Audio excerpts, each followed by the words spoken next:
Bonjour les loulous. Alors nous voilà ensemble pour la correction de vos exercices de conjugaison. Alors on commence par ce que j'ai appelé la fiche 1, ce qui en fait est cette fiche bleue que vous avez reçue par mail et que vous devez reconnaître. Alors tout d'abord, vous avez un rappel de l'utilisation de l'imparfait et du passé composé.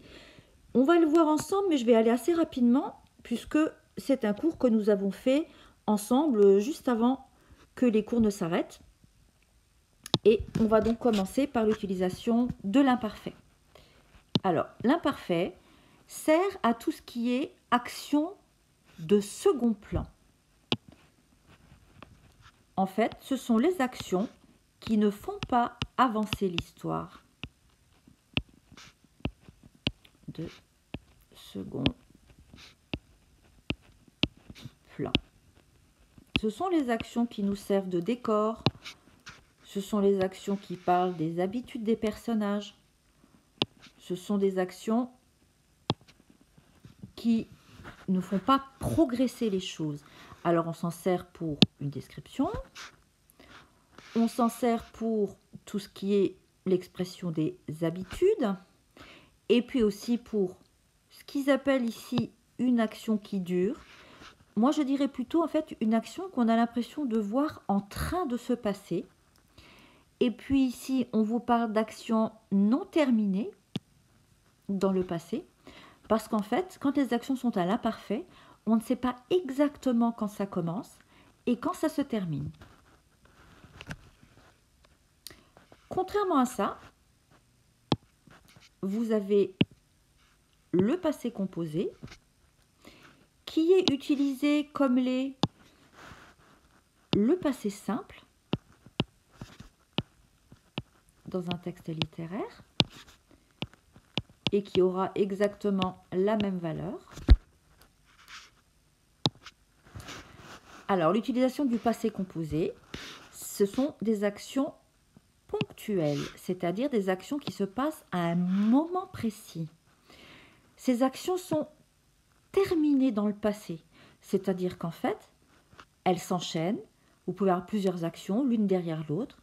Elles font avancer l'histoire. C'est pour ça qu'on va parler ici d'actions de premier plan. De premier plan.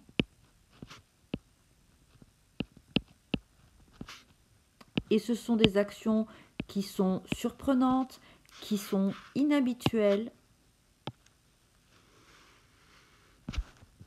et qui donnent donc du rythme à l'histoire. Pour ce qui est de la formation du passé composé, vous vous rappelez, un temps composé, c'est comme une salade. Pour qu'il soit composé, il faut qu'il y ait au moins deux éléments. Donc ici, nous allons utiliser l'auxiliaire être ou l'auxiliaire avoir que l'on met au présent de l'indicatif. Et on y rajoute le participe passé du verbe. Mais ça aussi, nous l'avons vu ensemble avant que les cours ne s'arrêtent. Donc normalement, ça devrait être compris. Si ça ne l'est pas, bien entendu, vous n'hésitez pas à m'envoyer un mail et j'essaierai de vous expliquer mieux ou plus ou autrement, suivant ce que vous n'avez pas compris.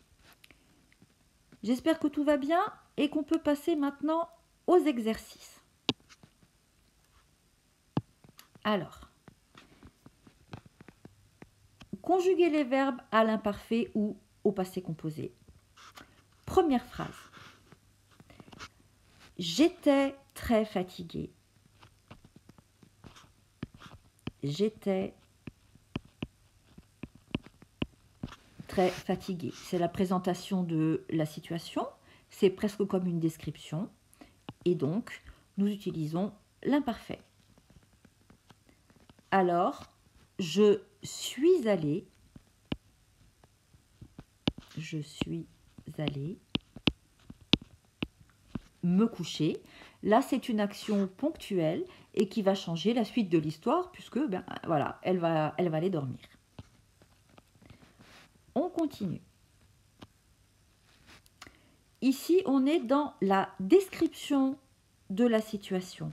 Alors, on roulait à l'imparfait, tranquillement. Ici, vous allez avoir le tout à coup qui annonce une action soudaine, une action qu'on n'attendait pas. Et donc, on passe au passé composé. Une voiture est sortie.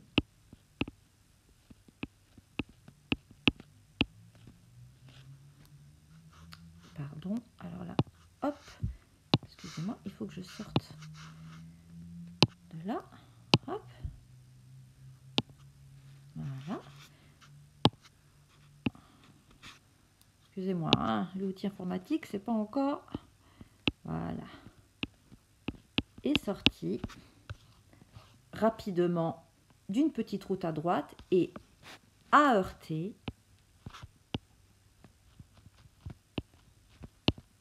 l'arrière de notre voiture. Ce sont bien entendu des actions ponctuelles qui sont surprenantes, qui se sont passées tout à coup. Et bien entendu, heureusement que ce n'est pas une habitude. On continue avec la phrase 3. Je travaillais avec mon ordinateur. On pourrait écrire la même chose en disant j'étais en train de travailler. Donc c'est une action qui dure. J'utilisais, on est toujours dans la description de la situation, donc toujours encore à l'imparfait. J'utilisais un logiciel de dessin. Et soudain, et là nous avons l'indication que l'action qui suit est inattendue, le programme s'est bloqué. On espère pour le personnage, effectivement, que ce n'est pas une habitude. Donc, passé composé. Phrase 4. Oriane est arrivée un peu après 8 heures. Nous avons ici l'indication du moment de l'arrivée, une indication d'un moment précis, ponctuel, donc nous avons passé composé. On l'attendait,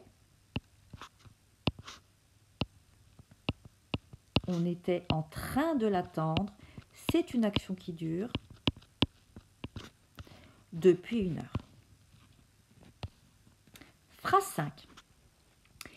Les élèves faisaient, c'est aussi ils étaient en train de faire, c'est la description d'une situation. Faisaient des travaux de groupe et parlaient, ils étaient en train de parler et parlaient de manière très animée quand le directeur, cette fois, est entré. Ça, c'est une action ponctuelle qui arrive à un moment précis et qui va changer la suite de l'histoire. Voilà, j'espère que ça va pour vous, que vous avez compris comment ça fonctionne. N'hésitez pas, bien entendu, à réécouter la vidéo si vous n'avez toujours pas compris. Vous pouvez la repasser autant de fois que vous voulez, ou bien entendu, à m'envoyer un mail si vous avez encore besoin d'une information. On fera une autre vidéo pour l'exercice suivant, puisque je ne voudrais pas qu'elle dure trop longtemps. Alors, je vous dis